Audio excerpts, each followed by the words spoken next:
Bonjour, bonsoir, famille. Il y a qu'à s'aimer. Hey, il y a qu'à s'aimer. Après la guérison de la dame qui était enceinte de 4 ans et 6 mois, j'ai pris la résolution de libérer le village au nom de Jésus-Christ. Donc j'ai croisé la chefferie. J'ai dit au chef que je vais prier pour le village parce qu'il y a tous les sorciers ici. Il dit, il n'y a pas de problème. J'ai dit au chef, dis au griot d'écrire dans le village, le griot, qui dit à tous les sorciers et sorcières de libérer les captifs avant la prière. Ils ont mis le cri. J'ai encore dit au chef, je commence la prière le mardi. Dis au griot de crier encore ce lundi-là, de 23h à 4h du matin. Personne ne rentre du village, personne ne sort. Fermez les maquis, fermez les bars. Tous nos cas rentrés. J'ai fondé un sorcier et libéré le village. Waouh! Le chef était impressionné. Bon, le secrétaire du chef. Le chef était à Abidjan. C'était un fonctionnaire. Ils ont fait le cri. Je sors de la maison avec un pasteur qui m'a aidé. Aujourd'hui, l'homme de Dieu prophète.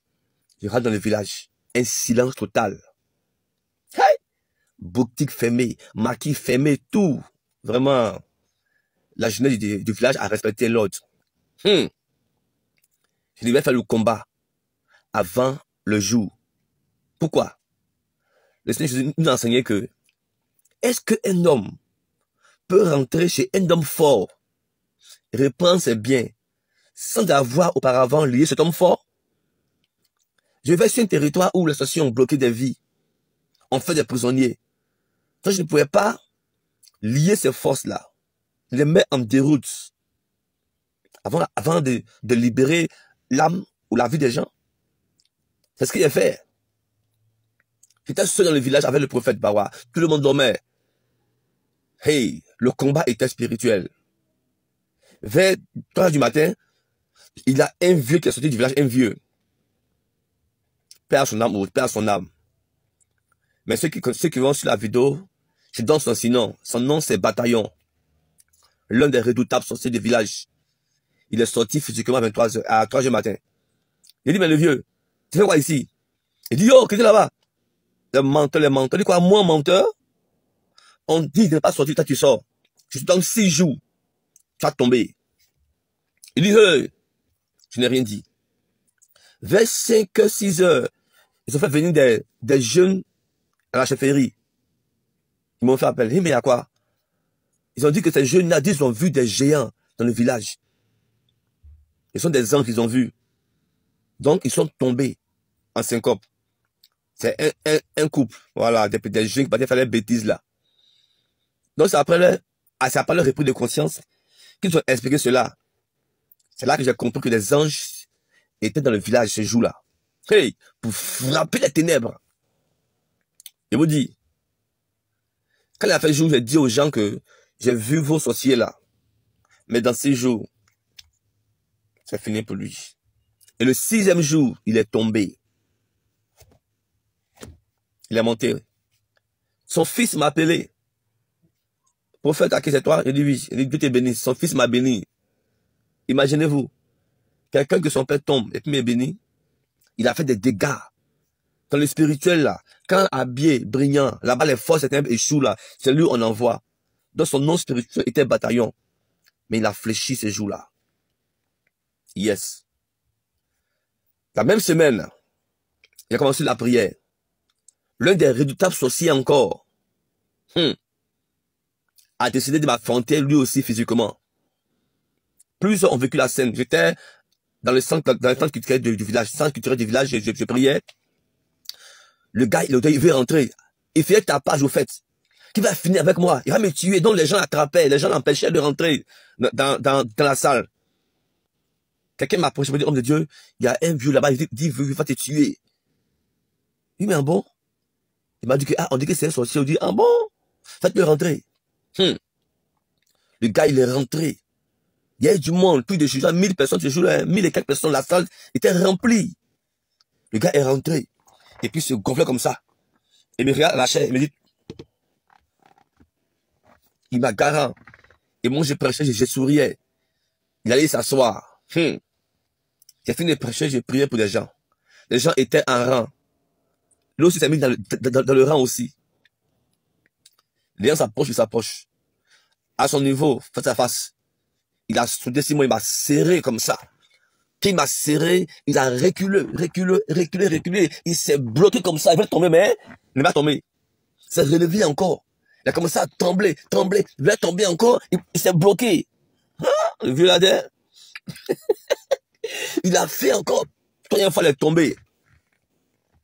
La semaine qui a suivi, il a commencé à confesser seul dans le village. Il a commencé seul.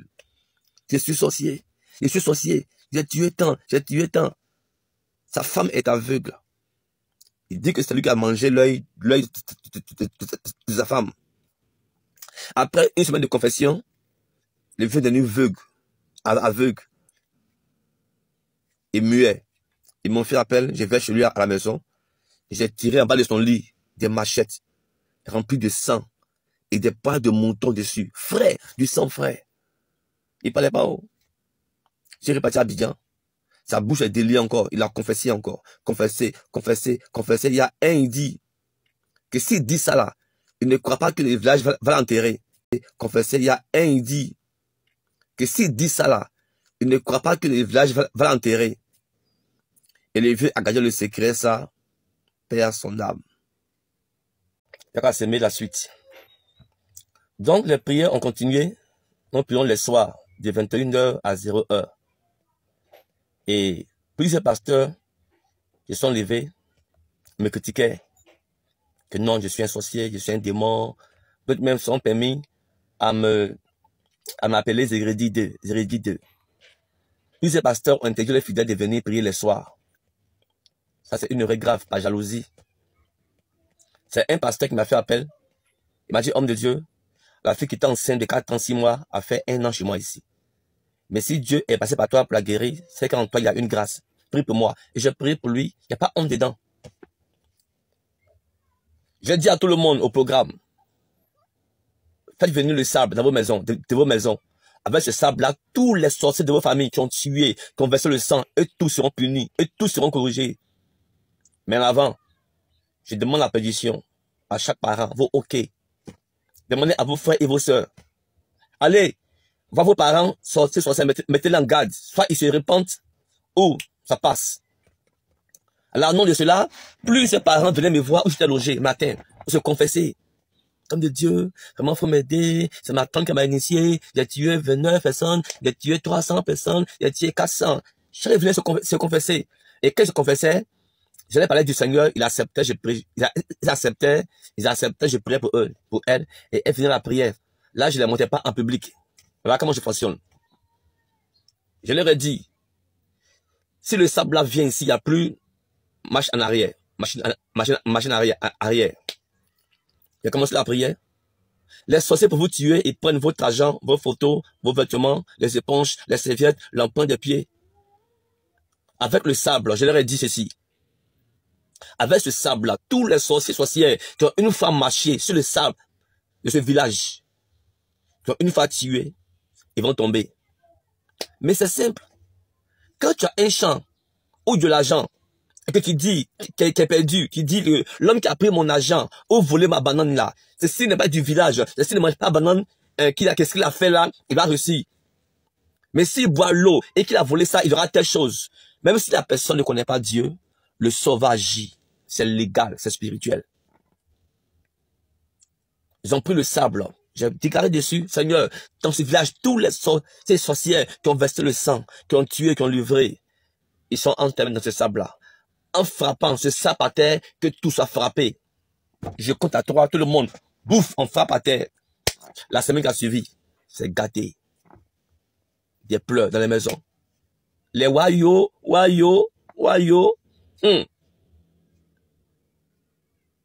Visitation. Les morts. Maintenant, ceux que j'avais avertis pour le sable là, qui ont dit oui, faut faire là, on commençait eux-mêmes à se plaindre. Beaucoup ne causaient plus avec moi, hein. Jusqu'à ce que le secrétaire du chef me convoque. J'ai répondu à la convocation avec M. Achille, le père de Honorine qui était enceinte de 4 ans, 6 mois. Ils sont partis là-bas. très tôt, le chef me demande que moi, mon affaire de homme de Dieu là-haut, pourquoi est-ce que je ne punis pas les sorciers et que moi je les tue?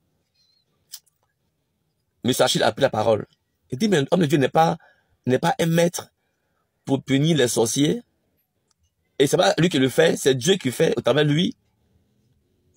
Il a pris des paroles entre moi et le secrétaire des chefs. Voilà comment est venue l'embrouille entre nous. Je priais au centre culturel gratuitement. Après, ils sont venus pour dire non, que le centre maintenant c'est à 10 000 francs. Je dis comment ça? Je viens pour vos villages, libérer vos villages. Au contraire, vous devez bien me prendre, me donner un lieu pour prier pour les villages. Pourquoi je dois payer? Je dis non, c'est payant. Un jour 10 000, 3 jours 30 000, 7 jours. Non, je ne veux pas. Je ne veux pas. Le cimetière était rempli, oh. Ils sont allés creuser autre cimetière. Il y a trop de bêtises là-bas. Là-bas, les gens font des trafics d'organes. Donc, même ils tirent du sang pour aller vendre. Le Seigneur a frappé ces villages-là. Il y a des témoins qui sont là. Il y a eu des guérisons, des délivrances. Je n'ai pas tout cité. Il y en a trop. Trop. C'était là-bas une semaine, après 2, après 3 et voilà comment le Seigneur m'a conduit ailleurs. Dans d'autres villages. 54 villages visités. Je parlerai de Bessé de Brignan. Demain, là-bas, c'est un autre level. Aïe.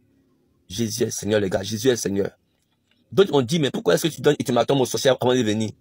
Je dis, mais aïe, quand on a la force, on ne se cache pas. Il ne sera plus rien de caché dans nos églises pour dire le feu, j'appelle le feu dans mon village. Non, on va les affronter.